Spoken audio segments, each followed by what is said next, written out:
lang binanggit mo Buloy.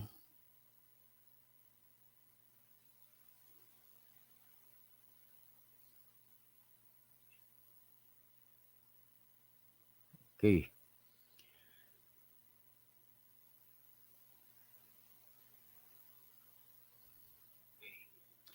So ngayon ang topic natin ay si Joel Chua sa kanyang galit laban kay Isko Moreno.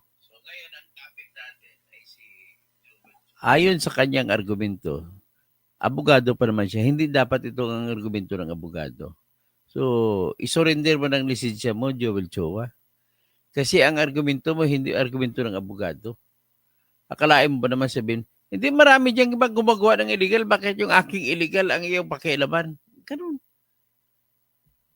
It is not a justification. Hindi po yung katwiran na dahil ginagawa ng iba ang pagnanakaw, gagawin mo rin sa iyo at pagrereklamo ka na yung pagnanakaw mo ay pinupuna. Di ba? Mali kay Joel Chua.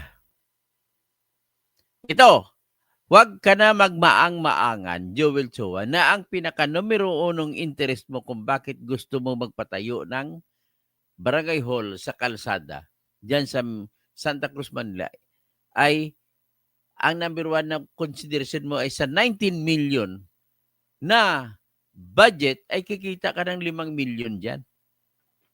That is 25%. Kasi alam ko naman na ang mga proyekto sa ating bansa, sa atin, lalo na sa kung DPWH sa magpapatupad, ay dinodoble nila ang totoong presyo para meron silang espasyo na para pwede pa rin nilang kukunan ng pera. Ganun po ang katotohanan. Yan po ang hindi alam ng bansa. Alam nyo ba na yung isang tulay halimbawa, kagaya na kay Joel Chua na 19 million, 3 stories na barangay hall. Ang totoong presyo niyan wala pang 10 million yan.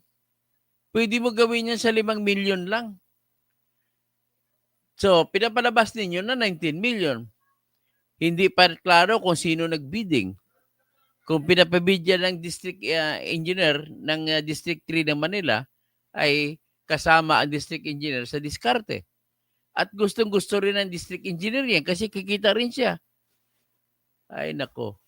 Mali po talaga yung argumento mo, Joel Chua. Nako mo, ang dami rin diyang mga barangay hall na iba na nakapatong sa mga kalsada na gawa ng ibang congressmen ay ang sayo lang reklamo mo. Ito naman ang challenge ko kay Isko. Patunayan mo rin ang sinasabi ang akusasyon ni Joel Chua, meron nga niyang police station na nasa kalsada, gibain mo rin. Dapat gibain yan. Ilipat mo police station sa isang lupa na pwede muna umupa muna kayo ang police station. Pati lahat ng barangay, ilipat nyo na rin. Let us not be sacred cows. Let us all be ordinary cows. Na kung kakatayin ka na, katayin ka na. Ganun lang ho, kasimple lang yan. Hindi po pwede ang ginagawa mong dahilan, Joel Chua.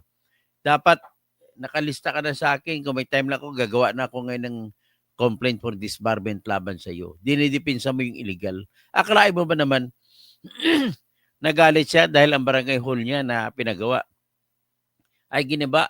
Tapos, proven naman na walang building permit. Alam mo naman yan sa building permit law na kailangan lahat ng klaseng building with no exemption kahit gobyerno pa ng paggawa ay dapat kukuha ng building permit. At kung hindi ka kukuha ng building permit, ikukulong ka hanggang 2 taon sa ilalim ng Section 213 ng Presidential Decree 1096 o di kaya National Building Code. Lahat po, mademolish ka man, magtayo ka man, magbakod ka man, lahat po ay kailangan dumaan ka sa building official na bibigay sa iyo ng permit.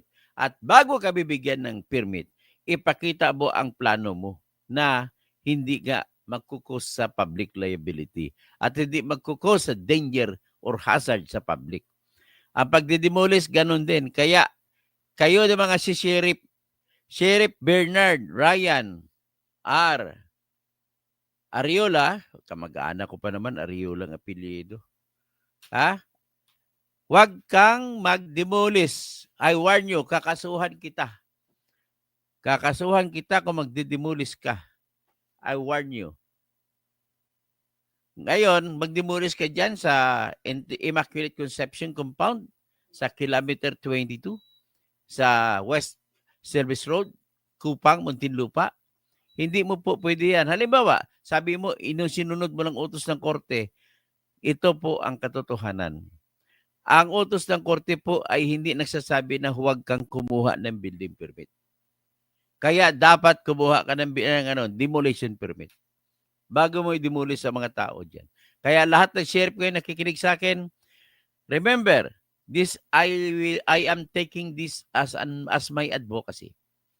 Lahat na mabalitaan ko ng mga sheriff na nagpaggiba ng bahay, lalo to sa Pasay, umpisahan ko, na lahat ng paggiba, kakasuhan ko kayo ng pagpagiba, ipakulong ko kayo sa ilalim ng Section 213 ng National Building Code o Presidential Decree 1096 na makukulong kayo hanggang 2 taon sa pag-demolish ninyo na walang demolition permit. At mapamultahan kayo hanggang 20,000, lumang batas na kasi. Pero dapat pataasan ito para lahat ay sumunod. So, kaya nga, gusto ko lang mangyari nito para naman i-check ng building official na tama ba ito? Kasi marami pong salaula na demolition. Binibigyan kasi ng pera, ng budget ng may-ari ng lupa na gusto magpa-demolish. Binibigyan po ng budget. Huwag na kayo magmamangan dyan, mga sheriff. Naging abogado din ako. Oh, alam ko yung kalakaran ninyo. Kaming mga abogado, hindi kami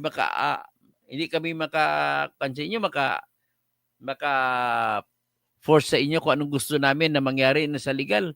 Kasi pag kinontra namin kayo, nalalagay kami sa balag ng alanganin na hindi niyo ipapatupad ang desisyon.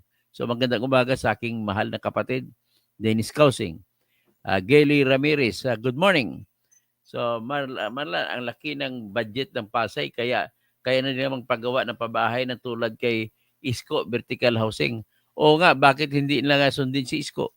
So Anthony Yobienko, good morning Dr. Toto, pa-shout out po watching in Cavite City. Wow, shouting out kay Anthony Yobienko at pamilya mo dyan sa Cavite City. Lagi ako dyan pag pumunta ako dyan sa Samonte Park. Michael Pangan, magandang umaga po Dr. Toto. Okay, so Elgin Rizon, hello po Engineer Toto, always watching you. Ben Reclamador, tsaka si Engineer Romulo Izon ng Pateros, magandang umaga po. Sorry. Roblox Sierra, sir, okay na po. Si Bernard Magtibay, Dark Cannon. Tapos Buloy Manong, siya nagsabi sa akin na wala akong audio kanina. So si Grace Atimazan, no sound kanina, sabi. Okay, so sino pa? Ayun lang at pagpatuloy tayo. Ngayon ito, ang binabanggit ko on the side, ganun, mga walang building permit o demolition permit ay dapat kumuha kayo. Hindi exemption yan, Joel Chua. Ang ginawa mo, nagpatayo ka ng building na multi-purpose building at tinawag mong barangay hall ng barangay 313 sa Santa Cruz, Manila. At nagagalit ka dahil pinagiba ni Isko dahil kalsada yun. So sino ngayon magbabayad sa gobyerno? Ba't mo pinatayo dyan? Alam mo, pera ng gobyerno yan. Babayaran mo yan, Joel Chua. Bayaran mo yan. Ibalik mo. Ikaw nag-sponsor, ikaw sumingit niyan sa Kongreso. Yung building na yan sa Barangay 313. Tapos katwiran mo, lahat ng mga barangay dyan, wala nang mga lupa. Hindi po katwiran yan, Attorney Joel Chua. You are a lawyer. You should know na ang gagawin mo, hindi mo pwede gawin yan. Kaya pwede kang gumawa pahanapan mo ng lupa na available ko meron man sa district, sa Santa Cruz, sa may Barangay 313. At kung wala makuha, pwedeng may option pa ang barangay. Pwede silang umupa ng building. O pwede silang umupa ng bahay.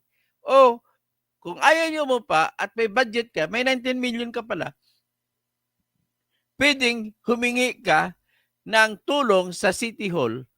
Kakampi mo noon sa City Hall si Hani Lacuna. Ngayon humingi ka sana ng tulong sa kanya at para humingi siya ng tulong din sa mga konsyales at magsagawa ng ordinansa at kukuha ng lupa diyan. Karapatan at kapangyarihan ng City Hall yan. Kumuha ng lupa at with the endorsement of Barangay 313. At alin mang lupa nila pwedeng kukunin. At kung may building malaki, pwede lang kunin isang, halimbawa may condominium dyan, kukunin nila isang floor. Bayaran nila yung may-ari ng condominium, ang condominium association. Dapat ganun ang ginawa nyo. Ang ginawa mo, gusto ko lang kumita talaga sa construction eh. Kasi kung sa upa-upa hindi sila kukita yung mga congressman eh. Yun po ang katotohanan dyan eh. O pwede ka rin kumita. Bumili na lang kayo ng unit ng kondo niya katabi na gawin yung opisina. At kikita ka pa. Doon ka, magdiskarte ka sa may-ari ng kondo. Doon ka na, magpapatong ka lang ng presyo. At ang patong ng presyo hindi dideklara sa resibo, kundi sa iyo na ibibigay. Ibig sabihin nung bubo kang abogado, Joel Chua, nagiging bubo ka dahil pera lang ang ginagawa mo. Pera lang ang gusto mo. Ito naman, merong isang lugar dyan sa Manila na pinagiba ni Joel Chua. Pag-aari ng Manila City na gusali. At ang gusali ginagamit ng Affairs Office na Senior Citizens Affairs Office sa distrito na yun. At ginagamit din yan na lalagyan ng DSWD ng mga batang Maynila na wala na sa lansangan. At dyan nila tinutulungan yung mga bata. Ngayon wala na. Kasi giniba mo. Hindi ka nga rin nagpaalam sa gobyerno. Hindi ka nagpaalam sa Manila City Hall. Ngayon, binira ka ni Isko. Kinandaduhan ni Isko yung lugar. Covered court dati yan eh. Pwede maglaro mga bata dyan, basketball court. May lugar dyan, opisina na sila pinapatira ng Manila City Hall. Yung mga batang lansangan. Diyan din nilagay ang opisina ng Senior Citizens Affairs. So ano na ngayon? Wala na ngayon sila opisina. Tapos ang katwiran niya ay inumpisa naman daw yun ng dating congressman na si Yul Siervo. Si Yul Siervo ngayon, naging itong nag-vice mayor, tinuloy niya. Nako. So ngayon, ibig mo sabihin ba exempted ka, excuse ka dahil inumpisa itutuloy mo? Mali yan. Dapat kumuha ka ng kung itutuloy mo yan, dapat sumunod ka sa batas. Kumuha ka ng demolition permit, number 1. Hindi gobyerno na papagawa, walang demolition permit. Kasi demolish mo. At tapos, pangalawa, malversation pang kaso mo. Asa na ngayon yung mga bakal? Nasa na punta? Binenta nyo? Saan? Saan napunta? Joel Chua. Binenta mo? Pareho kayo utak ni Abante, atras Abante, nang agaw ng pwesto, nang agaw ng pera, kaya gusto maging congressman. Ganon din si Valeriano sa Sunog Apog. Magkunwari pa, hindi pa ako congressman noon nung nilagay noon. Alam mo magkano presyo ng pumping station na sa Sunog Apog? Estero de Sunog Apog. Halos 1 bilyon ang halaga. Tapos, according to Valeriano, 2018 pa daw ginawa, hindi pa daw siya congressman. At ganun pa man, kahit totoo yan, Congressman Sunog Apog, Congressman Sunog Apog, kahit totoo ba yan, ay wala kang ikatwiran. Dapat sinicheck mo ang lahat ng flood control project sa iyong distrito. Hindi katwiran yan na hindi mo alam na mayroon pala. Kasi lumabas ka sa interview, sabi mo hindi mo alam, mayroon pala ganun. Sus! Kaya bumagyo yung na baha yung lugar mo sa district, ano ba district 2 sa Tondo, gagalangin. Pangalan pa naman ng Tondo mo, gagalangin area, hindi ka naman gagalangin. Ang taba-taba mo na talaga, Roland Valeriano, dati kang customs na mga corruption sa customs ang inatupag mo. Mga tarantado kayo ng mga congressmen. O ito, pakinggan natin ang bias na interview ng billionario.com. O ipapakita, i-comment natin.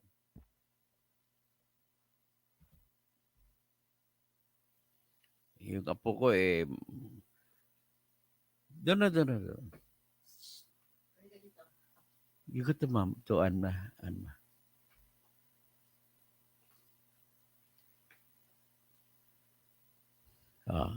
Yan. So, yan ang banat ni Manila Representative Joel Chua laban kay Manila Mayor Isko Moreno kaugnay ng pagpapahinto nito sa ilang construction projects sa lungsod. Para bigyan linaw ang isyong yan, makakausap natin sa linya ng telepono si Manila 3rd District Representative Joel Chua. Magandang gabi po. Pakinggan ninyo Congressman yung Chua. bias na interview. Halata ka naman, bayad ka rin, kagaya ka rin kay Corina Sanchez. Sino ba itong nag-interview na to? Para ka rin si Julius Babaw at si Corina Sanchez Binabayaran ng inyong ini-interview Halata ka. Kakahiya ka na taga-media ka. Ay, magandang gabi po at sa lahat po ng inyong mga taga-subaybay. Congressman, you've called him a bully at sabi niyo po ay selective siya sa mga proyektong pinapatigil niya. Tingnan niyo, bakit ganito na lang kainit ang paninita ni Mayor Isko sa inyong proyekto na Sentro Komunidad sa Santa Cruz, Manila? Yung unang tanong, okay pa yan. Kasi pag ang tanong, halata mo naman kung may tinutukoy at may itinutuloy. Simple lang po ang sagot. Dahil ako po ay hindi yan naging kakampi o kaalyado noong nakaraang eleksyon. Yan Yan ang katwiran niya. Dahil hindi na siya kakampi, may karapatan na siya magreklamo kung ang illegal na barangay hall ay tinayo mo at saka nag-demolish ka pa na walang demolition permit. Pero Congressman, ang sabi ni Mayor Isko na the reason why ipinatigil ang proyektong ito ay dahil wala raw itong demolition permit. Yan Medyo maganda pa yung tanong na yan. At walang construction permit. Is this the case, sir? Bakit ka magtanong? Dapat, ang tinatanong mo kasi established na yan. Dapat yan, bakit? Hindi is this the case? Pag lahat po, kung kayo nagtatanong, kung gusto niyo makuha po yung katotohanan mula sa bunganga ng tinatanong nyo, dapat po ang tanong ninyo ay hindi answerable by yes or no. Dapat yung tanong ninyo open-ended na question. Diyan mo makikita ang tinatanong nyo kung nasasabi na totoo. Ito ba, yes or no lang sasagot ito? Hindi po pwede yan. Leading ang tawag namin sa korte yan, leading. Mabuti kung nagko-cross exam ka, pwede yan. Alam po ninyo, sa akin pong paniniwala, kung sakasakali man pong mayroon pong problema, dapat po dyan ang tinatawagan niya yung tamang ahensya. Ikaw nang papatupad tapos tamang ahensya. Ikaw nang papatupad tapos DPWH sa tawagan. Ano kang klase? Congressman ka pa naman. May obligasyon ka na utusan mo ang district engineer na huwag kang magpatayo na walang building permit. Utusan mo rin ang mga taga-DPWH na inutusan mo na magdedemolish na huwag kayo magdemolish kung walang demolition permit galing sa Manila City Hall. At masama pa niyan, pinapademolish mo, ay hindi ka na paalam ang may-ari pala ng building Manila City Hall tapos demolish mo. Ilalagay mo ng gusto mong project? Yung DPWH. Dahil yan naman po ang implementing agency niyan at yan itrabaho po. Nang hugas ka ng kamay. Obligasyon mo, ulitin ko lang, obligasyon mo kahit DPWH pang papagawa dyan, obligasyon mo bilang abogado na kailangan masunod ang batas. Ang National Building Code ay nag-uutos na pwedeng ikulong ang sinuman na nagde-demolish na walang demolition permit. At ikukulong din ang sinuman nagpapatayo na walang building permit. Ng implementing agency na kumuha ng kaukulang mga permit kung kinakailangan. Ay, ikaw ang problema mo yan kung kinakailangan. Alam mo, kailangan yan. kailangan man po. Kung maalala po ninyo at Nakabubo ka daw naman. sa mga kababayan po natin, ito po sinimula noong 2020. Nung predecessor ko po, Ayan ituro niya na kay Yul Serbo ang ang sisi. Dahil inumpisa ni Yul Serbo na walang permit mula sa City Hall at walang consent na ang building ng City Hall ay gigibain at wala rin siyang building demolition permit. Ngayon, gusto nila patayo, wala ring building permit. Kaya sinara ni Isko yung yung gate kasi pag-ari naman ng opisina ng City Hall to, Manila ang tawag na public public bureau, may bureau. Tingnan natin mamaya. mas nauna pa po sa aking congressman, si Congressman Yul Serbo. Pero nung panahon pong yun, bagamat siya ay magkakampi, magkaalyado po sila. Si Mayor Isko rin po ang mayor nun. Habang ang congressman nun si Yul Serbo, bakit po nun hindi nila hinihingin yung... Hindi pa na-demolish nun. Siguro malay natin kung alam ni Isko o hindi. Alam ko hindi alam ni Isko, malamang hindi alam ni Isko may ganga daw na balakin ba yun. mga permit. Ito naman, tinuloy ko lang. Dahil kinapos po ito ng pondo, hindi po ito naitayo. At nung nagkaroon po ng pagkakataon, ito nga pong 2024, akin pong ito'y pinakisuyo at tayo naman po ay napagbigyan. Pinakisuyo para pinagbigyan. Ang ibig po sabihin, nag-insert siya ng budget. Pinakisuyo niya kay Saldico, kay Tambaluslos. At pinagbigyan siya kasi ang trabaho niya, siyang tagabanat kay Sara Duterte. Kasi gusto ni Tambaluslos na maging presidente. Yan lang po ang ugat ng lahat niyan. Ito po'y magandang proyekto na mapapakinabangan po ng distrito. Kung ang simpleng... Magandang proyekto, Manila City na kabuuan ng may-ari niyan, hindi lang District 3. At dapat nga hindi kayo nakikialam. Trabaho ng mayor yung ginagawa niyo. Tagagawa na kayo ng batas, hindi kayo tagagawa ng building, hindi kayo taga-demolish. Anong klase? permit lamang po ang magiging sagabal, ako po naniniwala, ito Permit sagabal. Alam mo na from the start dapat may permit. naman po ay maiayos sila, pero hindi naman po niya kailangan magbida-bida doon. Hindi na, gumagawa ka lang ng rason, tinatawag mo bida-bida. Kahit bida-bida pa yan, kung sa tama naman ginagawa niya at ayon sa batas, wala kang magagawa yan. Para pong merong giyera na pinuntahan dahil ito po'y programa ng national government. Programa ng national government, paano mo sabi yung programa ng national government? Sabi mo distrito, tapos ngayon national naman. Ito po'y nakalagay, ang pondo nito nakasaad po sa GAA. Yan, pinasok mo, siningit mo nga sa GAA, inamin mo na indirectly. So this project, sir, is a legitimate project. Funded din po ba ito? Leading question ka na naman. Bayad ka talaga na interviewer ka. Siyempre, answerable by yes or no yan. Ng DPWH? Alam ko, bago mo siya in-interview, nag-usap kayo kung ano mang itatanong. Tama po, dahil wala naman po yes, Tama. wala naman po, hindi naman po implementing agency ang mga congressman . Ngayon sinabi mo hindi implementing agency ang congressman.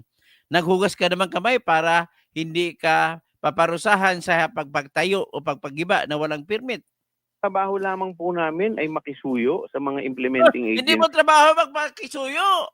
Trabaho mo gumawa ng batas. Kalukuhan. Sa mga national government na mga pangangailangan namin, kagaya po noong nakaraang buwan. Pangangailangan, hindi mo nga kailangan. Yan naman nga, dito na naman tayo. Kaya nga dapat tanggalin na yan sa kamay ng congressman sa gamit ang pakisuyo, yan po ang indirect way of violating the pork barrel law. Na bawal ang pork barrel. Bawal ang congressman makialam sa pag-implement ng batas. Lalo na batas na may pera ang kailangan. Kaya bakit ka nakikialam ka? Bakit ka nakikisuyo? Ibig sabihin nakikialam ka at ang pakisuyo ng congressman, tandaan mo, ay para na ring mando o utos sa mga taong pinakisuyuan. Ako po ay nagpunta sa DILG. Tayo po ay nangihingi ng ambulansya. Hindi mo nga trabaho yan. Gumawa ng batas ng trabaho mo, hindi manghingi.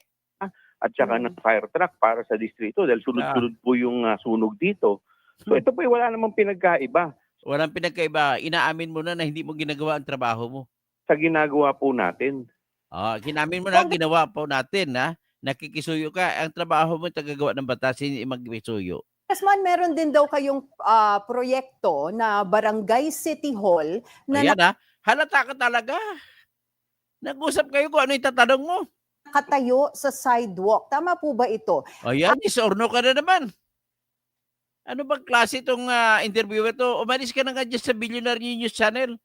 Na-mention niyo po sa previous interviews na meron ding ibang mga barangay Ano pangalan city nito? hall na ganun din ang situation, nakatayo din sila sa sidewalk pero ang proyekto nyo Ayan. ang pinatigil. Alam talaga ng mga tayo mo, tanong mo talaga, hey, Isus. 90% po ng barangay hall sa buong Manila nasa sidewalk. Ayan, ha? Because sa 90%, ang barangay hall sa Manila, gumawa ka rin ng illegal. Dahil illegal ang ginagawa nila, gawa ka rin illegal. Dahil magnanakaw din kapwa mo, Congressman, nagnakaw ka rin. At magagalit ka kung pupunahin ka. Kahit umikot po kayo. Dahil wala naman po dito talagang masasabi po nating legitimate na space para po sa mga barangay. Sinabi ko na nga, abogado ka. Kahit walang legitimate space, pwede kayong umupa. At kung hindi lang maupahan, pwede kayong kumuha ng lupa gamit ang tinatawag na expropriation law. Yan ang power of eminent domain. Ano, abogado ka ba? Hindi. Swerte lang po yung iba kung meron po itong mga maayos. In fact, pati nga po yung police station dito sa Manila ay nasa sidewalk din. Puntahan po ninyo yung police station. Santos, makikita po ninyo, nakabalandra dun. Kailan pa ba yung tinayo yung police station? Sinong congressman gumawa dyan? Ang alam ko, matagal na yan. Panahon pa ni Mayor Lim yan. Panahon pa, matagal pa. Nauna pa kay Mayor Lim, kaya tsensa pa yan. Nasa sidewalk din. So ang punto po natin dito, kung talagang seryoso po siya sa kanyang mga nais, dapat lahat po pag-iba niya. Hindi... O yun. Ibig sabihin, ang puntos mo, gumagawa kami mga illegal ginagawa namin, pero kung talagang punto mo, lahatin mo. Anong klase?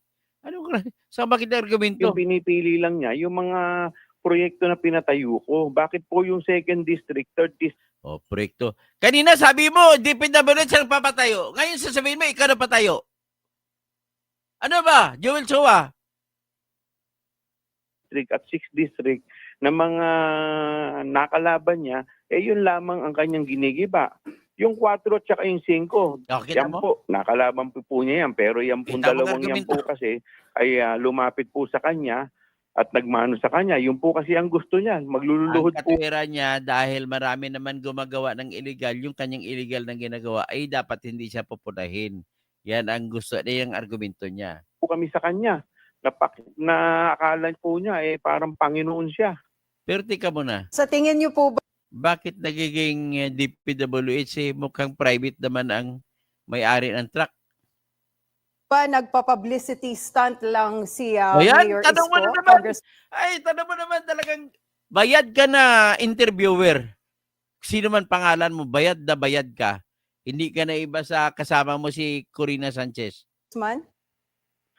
Na Kung mag-interview permit lang po ang kinakailangan na proyekto ng national government, bakit po kailangan gumawa po siya ng... Ay. Sana ba ako? Nawala ako, nawala. Nawala tayo. Ito. malaking eksena. Samantalang ang makikinabang naman po dito ay yung distrito ko. Dinideprive po niya ang distrito ko. Ang issue po... Sabi mo national government, tapos distrito mo lang pala. Anong klase? Ngayon ay ghost project. Ang dami pong nagagalit sa flood control na puro ghost project. Hinayaan mo naman ang nag-ghost project na kasama mo, Congressman. Anong katwiran yan? Hayaan sila, tapos hayaan ka rin. Ito po mga legitimate project. Bakit po niya... Ano naging lehitimo ang hindi walang paalam, ang walang permit? Sa simula pa lang, Joel Chua, ang may-ari ng building na yan ay Manila City Government.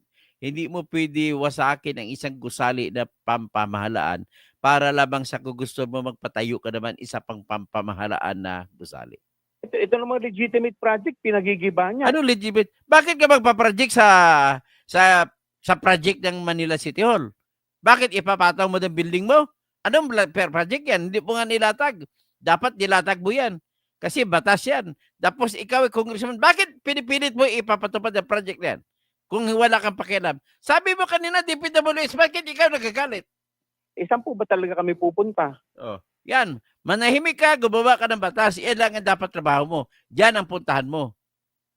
Ang sinabi po ni Mayor Isko Moreno, ipinapatupad lang daw po niya ang batas. Ano Tama. po ang reaksyon niyo dito, Congressman? Ano pong batas ang pinapatupad niya? Selective justice. O yan.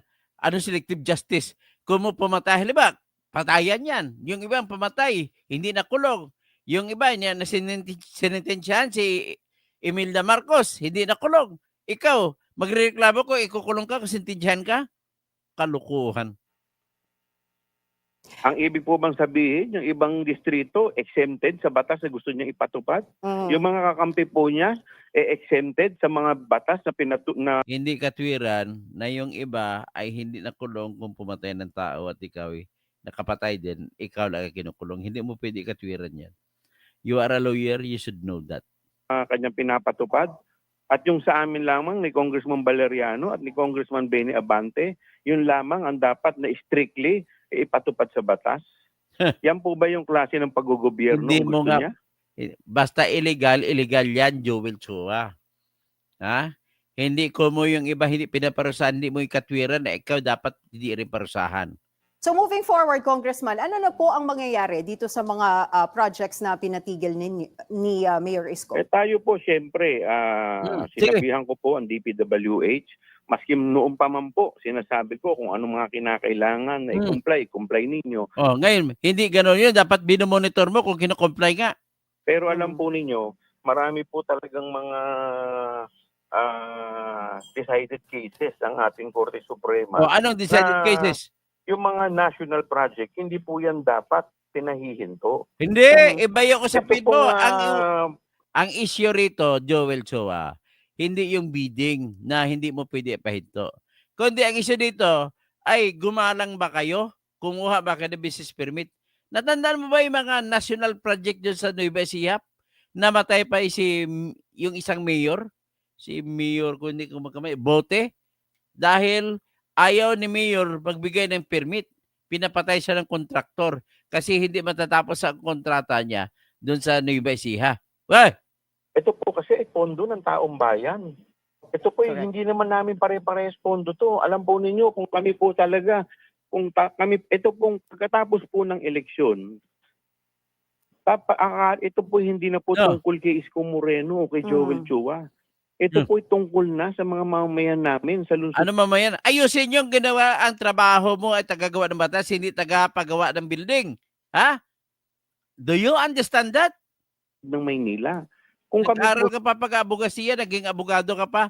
Kung nagkataon pa na ang lahat ng kinuisyon sa Bariksam ay patungkol sa ganun, bagsak ka na. sana ng mga halal ay nagtutulungan. Mas Okay. marami. Bar question number 1. Does the congressman have that power? Or can the congressman cause the erection of buildings and bridges and roads? Yan ang tanong. After having participated in the making of laws to create or to make law that appropriates those funds for the particular projects, can the congressman interfere in the implementation of the project? Yan ang tanong sa bar exam. Kung anong sagot mo? Ikaw, kung itong sagot ni Joel Chua, bagsak na sa bar exam to. Na may makialam dito. siya daw. Dahil ako po, sa totoo lang, with all honesty, nahihiya po ako sa mga kadistrito ko Ay, dapat mahiya ka. Yan ang honest mo. sa nangyayari ngayon. For the past 2 months,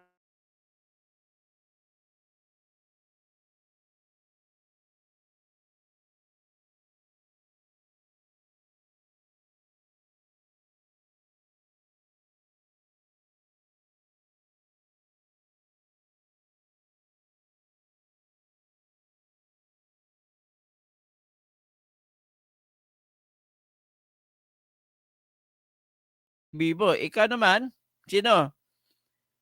Siboy ano? Siboy, anong tawag sa'yo? Sumobra na po yung pagbibida-bida niya. Mm. Kailangan ko naman pong Ikaw naman Siboy Tamba. ipaglaban itong proyekto na para po sa distrito ko. Dahil ang makikinabang naman Akala ko ba national project tapos para lang sa distrito mo?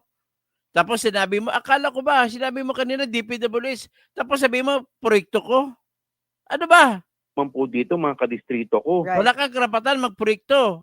The power of the House of Representatives is limited only to, number one, to make laws. And in making laws, pwede kayo mag-investigate for the purpose of making laws. Yun lang. Hindi for the purpose of implementing the laws.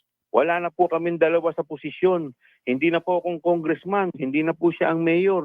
Pero ang distrito po, kikinabang pa rin po dito. Congressman, kayo po ba ay willing na makipag-usap kay Mayor Isko to Yan tanong na yan na wala, leading question yan, wag ka na. Ano to? settle this issue at ano po ang magiging mensahe nyo kay Mayor Isko? Ako po, simple lang po. Hmm. Ako po, willing po ako na makipag-cooperate, lalong-lalo na kung ito po ay sa kapakanan po ng aking kadistrito. The only way for you to cooperate is stop doing those things that you are doing. You have been doing since the beginning that you became a congressman. Mhm. Pero sana naman po, wala naman pong bastusan. Hindi ka binabastos, sinasabi ng katotohanan na mali ang ginagawa mo. Dahil kami po ay mga hinalalang taong bayan para maglingkod. Inalal ka ng taong bayan para gumawa ng maayos, hindi para gumawa ng mga building na yon na walang building permit at gumawa ng demolition na walang demolition permit. Bawal yan. That's a betrayal of public trust. Betrayal of the people who voted for you. Hindi po para mag-away. Kami po ay nandito, magamit po namin ang resources ng national at ng local, mapagsama po namin para po ito mapakinabangan po ng mga kababayan namin. Yun lang naman po yung hangad ko dito. Hindi ka Alright. pwede magpagawa Maraming ng salamat mga... po sa Hindi ka pwede sabihin mo magpagawa ka ng proyekto para pakinabangan ng tao. Kasi unang-una wala kang kapagiran magpagawa. Ha? Bagsak ka na sa bar exam ang ginagawa mo yan. You are not authorized to do your projects, but you are only authorized to make laws. Hanggang doon ka lang. Ha? Gusto mong pa kumita eh. O yung mga tayo, Alan D, Dr. Toto, sa batas at katotohanan. Charlie Whiskey, kung DPWS ang patayo, bakit hindi sila kumuha ng permit? Tama, sa office of the building official. Tapos, sabi naman ni Pastora, sabi naman ni Amel Muti, alaikum assalam. Tiradura na si Chihuahua. O ito kasama ito ni Sia Adjong Alonto. Isa rin ito sa kumita kay Tambaluslos. Balita ko may 20,000 kada butante ang binibigay ni Sia Adjong Alonto nung nakaraang eleksyon. Yes doon kung totoo 'yun. O ito sa taga Rahasulaiban ito. Tapos Iligan City RTC branch 2. Okay. Dina Kapante. 2. Di sabihin mo Chua ang sa harap ni Yorme, yun nga walang permit na pinapatayo na sinabi mong kalyado ni Yorme. Ben Reclamador, mayroong punto si Kong Chua, the law apply to all or none at all. Pero ang problema, Ben Reclamador, ang gusto niyang law, yung hindi kukuha ng building permit. Ang gusto niyang law, magpatayo ng building sa kalsada. It's not law. It's prohibited by law. So dapat mag-apply dun sa kanya. Mali siya eh. Antonio Binco, biased. Charlie Whiskey, national government ang ubo, hindi under the mayor yan. Tapos, ang ubo, national government ka, pero sila dapat ang magbibigay ng building permit. Sa kada opisina ng Manila, ng city, ay mayroong ubo. Okay? Yan na mo, parang treasurer. City treasurer, pero Manila ang kanilang boss. Ang boss nila ay may national government. Antonio Yubinco, program ng government pero labag sa batas na pag magdemolish na walang abiso sa LGU, natural. Magalit si Yorme sapagkat pag-aari ito ng isa pa, hindi lang walang building permit, kundi pag-aari pa ng city government ang giniba mo. Wala ka talagang kwentang tao ka. Belicio Castromayor, hello po, watching from Calgary, Alberta, Canada. Tapos, Argo, Chihuahua. Efren Wanson, bakit sa confidential fund ay si BP, Sara lang ang pinag-initan mo, dapat lahat ng kasama kayo. O mga ghost projects, bakit hindi mo bagitin mga pangalan makasama mong congressman sa ghost projects? Babanggit ka ghost projects pero hindi mo nabanggit. Tapos si Oknik J, good morning Dr. Toto Housing. Dahil nakapanti, bakit walang nagawa yung DPWH ng pinakumpiska at pinahinto ni Yorme? Bakit di nagsumbong kay Bangag? Oo nga, hindi nga nagreklamo na hindi walang nagawa ang DPWH. I-demolish ang police station, dapat i-demolish din police station. Ganun yan. Ipanawagan natin kay Isko. Edwin Gonzales, mukhang bayad. Bayad talaga yung journalist. Para kay, walang pinag-iba yung kay Corina Sanchez na mag-interview kay Sara Diskaya, pati si Julius Babaw. Mga bayad na journalist. Ben Reclamador, 90% pala. Ilang taon ng mayor si Isko. Personalan yan. Wala pa, unang taon pala ngayon. Tapos 3 taon na nakaraan. So, 4 na taon pala ngayon. At least, Clipton ng mga buhaya, Lit D. Tapos Charlie Whiskey, ang budget is a law. Kaya dapat you make your duty is only to make budget as a law, not to implement the budget. Yung problema to kay Chihuahua, in-implement ang budget. Ben Reclamador, yung paglagay ng budget, trabaho yan ng congressman. Ang problema, ini-implement pa nila mga nilagay nila sa budget ng mga flood control projects, mga multi-purpose building, kagaya nito pinatayo niya. Yon, diyan sila nakikialam. Edwin Gonzales, bugok pala itong Chua na to. Nakakaluka. Ayaw aminin na buhaya siya. Francisco Monton, good morning, engineer. Celso Talisik, di patawag mo sa Tricom mo. Patawag sa Tricom. Hopscotch, 555. Hapon yan sa ilog. Itapon yan sa ilog Pasig si Chua. Dahil nakapandito, palusot lagi si Chua. Celso Talisik, ang congressman, pasakop sa mayor. Charlie Whiskey, dapat ipahinto ng ubo until meron ng permit. Ben Reclamador, hindi alam ni Isko kasi kalyado niya. Hindi naman, kahit birahin natin si Isko. Ganun lang kasimple lang yan. Hindi mo pwede ikatwira na dahil kalyado niya, hindi ginigiba, ako lang ginigiba. Hindi, may kasalanan ka eh. Kasi sinasabi, bakit ibang pumatay na tao dyan hindi kinukulong? Ako lang kinukulong nyo. Parang ganun ang katwiran niya eh. Charlie Whiskey, DPWH is under the executive branch. Sa president na, tama, sa office of the president. Andre Guico, watching from Singapore. Tony, hindi niya kontrolado ang DPWH. Dapat ang president ang tanungin about yan. Wala. Yan ang impression mo, Charlie. Ang katotohanan niyan, district engineer takot sa kanila. Yun pong dinidiktahan nila. District engineer nagpagawa doon eh. Hindi, kahit hindi naman si secretary. Abugago nga, di nakapintidis. Tain na si Chua. Papalusot pa, di naman kikilos ng DPWH kung wala siyang basbas. Tama po yan.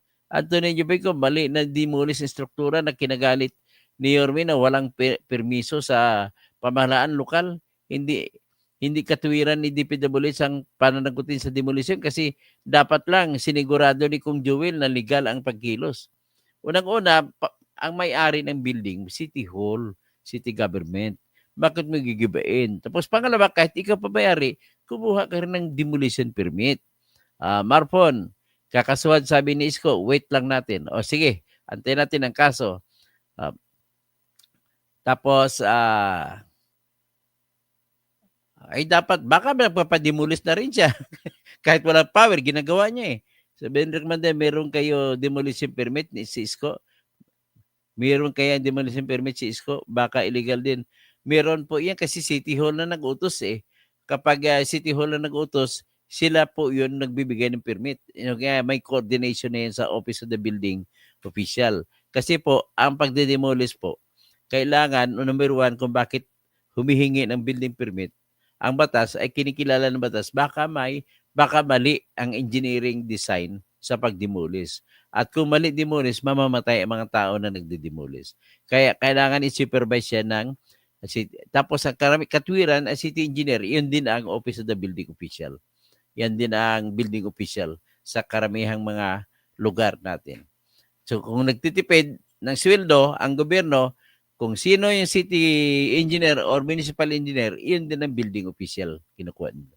Di nakapante. Alam kasi ni Chua, di siya mabibigyan ng building permit dahil bawal magtayo ng struktura sa bangketa.